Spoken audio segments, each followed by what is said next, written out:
정말 그동안 기다리고 기다렸죠. 네. 이 FOMC 회의 결과가 드디어 나왔습니다. 사실 뭐 본부장님과 얘기했을 때도 25bp 인하는 뭐 기정사실화가 됐던 얘기였는데 25bp 인하를 하는데 점도표가 좀 가장 변수가 됐던 것 같습니다. 네. 기존까지만 하더라도 내년에는 좀 4회 인하를 할 것이다라고 그렇죠. 했는데 지금 점도표를 열어봤더니 2회까지 좀 축소될 가능성이 높다라고 네. 보여지고 있는데 그렇다면 이번 FOMC에서 이 점도표도 포함을 해서 우리가 가장 좀 중요하게 여겨봐야 될 포인트들이 또 어떤 게 있었을까요? 일단 이 연준의 이 비둘기파적 발언 때문에 지난 6월부터 올해 이제 11월까지 계속해서 강한 기조를 보여왔고 대신 이제 12월 달 들어오면서 제가 지난주 방송을 통해서도 이야기 드렸지만 워낙 지표가 좋다. 지표가 좋다는 건 연준이 목표하고자 했던 인플레이션을 잘 잡아가고 있는 그러한 상황이니 금리 인하에 대한 속도를 높이지 못할 수도 있을 가능성은 열어둬야 된다라고 제가 말씀을 드렸거든요. 그 기조 그대로 나온 것 같습니다. 11월 달 들어오면서 12월 달 들어오면서 나온 다수의 지표들이 지금 미국 경기는 굉장히 견고하다라는 것을 의미했기에 연준 입장에서는 금리 인하에 대한 속도를 높일 필요는 없다라고 판단을 하는 것 같습니다. 그러니까 2주 사이에 말들이 많이 바뀐 거죠. 근데 이게 사실 우리나라 입장에서 보는 것과 미국인들의 어떤 그 워딩 자체로 보는 것과 좀 다른 것 같아요. 제가 이제 그거 그대로 좀 말씀을 드려보면 2주 전엔 이런 이야기를 합니다. 올해 이후에 이제는 2025년에 금리 인하할 가능성은 2회에서 3회 정도로 예상이 된다가 2주 전 이야기였습니다. 근데 어제 그러니까 간밤에 나왔을 때는 2에서 3회가 아니라 2회 정도로 예상을 하고 있다. 이게 사실 우리가 들었을 때는 그게 그거 아니야? 네, 라고 느껴지는데 미국 투자자분들은 여기서 이제 차이점을 찾더라고요. 2에서 3회에서. 2회로 이제 줄었다라는 것은 금리 인하 속도가 확실하게 지금은 줄어들었다라고 좀 판단을 하다 보니 이렇게 되면 1월 달에 FOMC는 당연히 금리 인하는 어렵지 않겠나라고 판단을 하면서 차익 물량이 나왔던 간밤 이제 시장이 아니었나라고 좀 설명드릴 수 있을 것 같고요. 뭐 여러 가지 많은 어떤 전제 조건들을 받쳐줘야 하지만 한 가지 확실한 건 미국 기업들의 실적과 지표는 좋았다. 그리고 주가라는 것은 그것을 추정해서 올라간다라고 좀 보시면 될 것 같아. 최근에 이 다우 지수는 조정이 좀 깊었어요. 하지만 나스닥은 조정이 나오지 않았었거든요. 여러 번에 나눠서 조정이 나온 다우 지수냐 아니면 한 번에 지금 조정을 받은 나스닥이냐 이것은 선택사항에 따라서 호불호가 좀 갈릴 수 있긴 하지만 이들의 조정에 크게 너무 동요할 필요는 없다라는 의견 한번 드려보도록 하겠습니다. 일단은 뭐 2회, 3회, 2주 전에 나왔던 얘기인데 오늘 이야기로서는 거의 뭐 기준금리가 내년에는 2회가 될 것이다. 이렇게 거의 확정이 되면서 시장에서는 조금 충격을 받은 것으로 보여지고 있습니다. 그렇다면 본부장님이 보셨을 네. 때는 지금은 뭐 단기적으로 그냥 충격을 받은 것일 뿐 이게 결국에는 뭐 미국 증시를 하방 압력을 뭐 끌어내리는 요인은 아니다. 이렇게 네. 보고 계시는 게 맞으신 건가요? 일단은 차익 물량이 나올 빌미는 제공을 했죠. 그러니까 우리가 보통 주가라고 하는 것을 고려를 할 때 PBR, PER 기준으로 뭐 고평가가 되었느냐 아니면 저평가가 되었느냐 많은 이야기들을 하잖아요. 사실 이제 트럼프 당선인이 나오고 나서부터 고평가로 이제 분류가 되는 기업들이 많아졌었어요. 대표적으로 이제 테슬라를 좀 이야기 드릴 수 있을 것 같은데, 아니 테슬라가 지금 갖고 있는 힘이 어떤데 너는 여기 와서 고평가라고 이야기를 하느냐?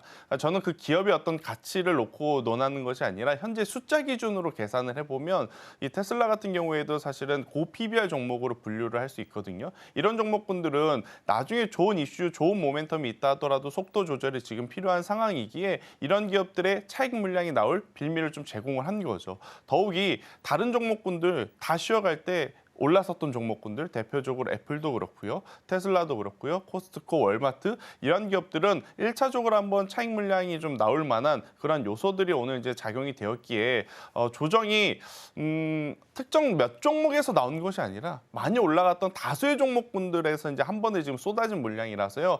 오늘의 조정이 조금은 더 깊어 보이지 않나라는 생각이 드는데 저는 오히려 반대로 생각을 해보면 항상 이 대통령이 바뀌고 나서의 이제 출발점은 여러 여러 가지 정책에 대한 지원 이야기들이 많이 나오는 상황이라 더욱이 시기적으로도 연말의 산타랠리 또 1월 효과에 대한 기대감은 지금 남아있는 상황이기에 저는 조정 시에 매수를 해야 되지만 오늘 조정의 첫날입니다. 미국 시장 기준으로는. 그래서 떨어지는 칼날을 처음부터 너무 받아내실 필요는 없을 것 같고요.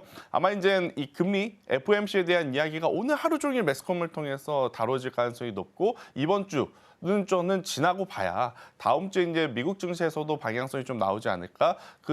하지만 저는 그 방향성 자체가 당연히 우상향을 쪽으로 이제 봐야 되지 않을까라는 의견 한번 드려보도록 하겠습니다. 네, 오늘 이렇게 지수 전반적으로 종목 전반적으로 조정을 받는 게 그동안은 고평가가 됐던 게 1차적으로는 어느 정도 차익 실현 매물이 나오고 고평가된 게 어느 정도 좀 빠진 게 아닐까. 근데 일단 오늘의 칼라에 집중하기보다는 앞으로 또 어느 정도 빠질지 이 부분도 함께 체크해 보시는 게 가장 중요할 것 같습니다. 근데 지금 지수 이야기를 하다 보니까 제가 어제도 오프닝 때 그 얘기를 했어요. 다우 지수가 1978년 이후 처음으로 9거래일 연속 하락을 했다. 오늘은 일단 나스닥의 폭이 조금 더 깊었지만 그렇죠. 다우 자체만 봤을 때는 지금 무려 10거래일 연속해서 하락세입니다. 유독 지금 다우만 이렇게 부진한 이유가 또 뭐가 있을까요? 그러니까 이제 이게 어떤 섹터와 어떤 기업을 추종하느냐에 따라서 다우인지 S&P인지 이제 나스닥인지 이게 좀 갈리거든요. 근데 이제 다우가 뭔가 특별한 이슈가 있었다 그래서 빠진다라고 보기에는 어려워요. 반대로 나스닥에 포함되어 있는 기술주들이 워낙 도드라지게 이제 강했었던 상황이기 때문에 상대적으로 다우가 문제 있는 거 아니야? 혹은 S&P에 포함되어 있는 종목군들이 부진한 것 아니야? 라고 지금 느껴지시는 것일 뿐 저는 미국 증시도 그동안 많이 올라왔었던 부분들에 대한 어떤 속도 조절은 당연히 나와야 되는 구간에서의 다우지수의 쉬어감은 걱정하실 필요는 없다라는 생각이 들고 있고요. 오히려 이제 나스닥 같은 경우에는 올 초만 하더라도 초에는 엔비디아가 강했죠. 그다음에 바톤은 누가 받았죠? 테슬라가 받았습니다. 그리고 이제 여기서 또 엔비디아가 주춤주춤 거리니까 애플이 다시금 사상 최고가를 가면서 브로드컴이라고 하는 또 황태자급의 종목이 탄생한 그러한 랠리가 나오면서 다우지수와 S&P보다 지금 나스닥이 더 강했던 것뿐 저는 미국 3대 지수 뭐 최근에 조정이 연속으로 나왔다 그래서 너무 걱정하실 필요는 없지 않겠는가라는 의견 한번 드려보도록 하겠습니다.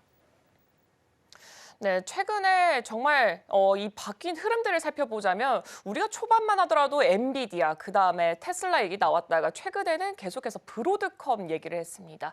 근데 일단 이 지수 자체를 봤을 때 엔비디아도 떨어졌고 테슬라는 올라갔고 브로드컴은 최근 이 두 거래일 제외하고는 계속해서 상승세를 보였기 때문에 이 종목군들이 끌고 올라갔다. 이렇게 좀 해석을 해보면 가장 좋을 것 같습니다.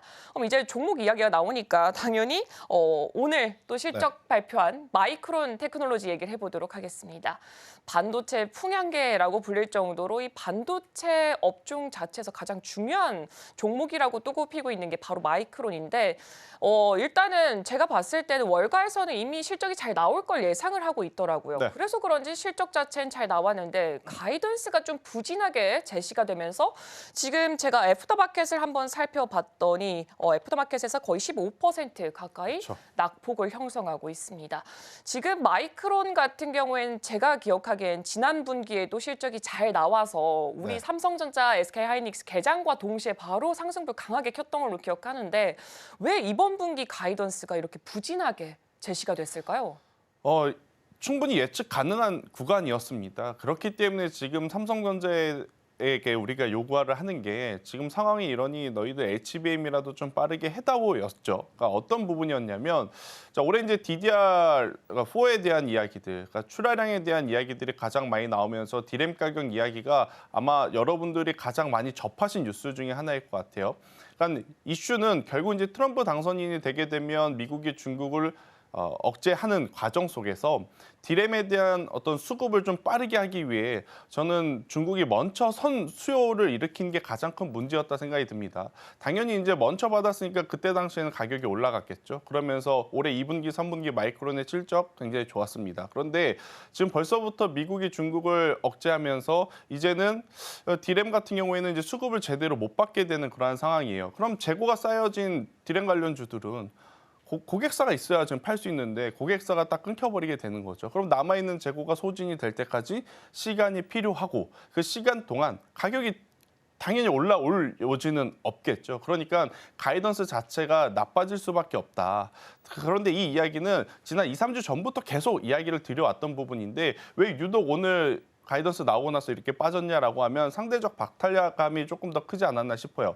브로드컴 같은 경우에는 가이던스 나오고 나서 폭등을 했습니다. 그런데 지금 마이크론 같은 경우에는 가이던스 자체가 아무래도 생각한 것만큼 나왔지만 그래도 너무나 실망스러웠기 때문에 차익 매도라든지 실망 매도 매물이 좀 많이 출회되지 않았나라는 생각이 들고 있고 이 여파는 우리나라 증시에도 당연히 또 영향을 줄 가능성이 높아요. 더욱이 더 큰 문제는 뭐냐면 디램 안 팔릴 수 있습니다. 제품이라고 하는 게 사실 항상 잘 팔릴 수는 없는 거지 않습니까?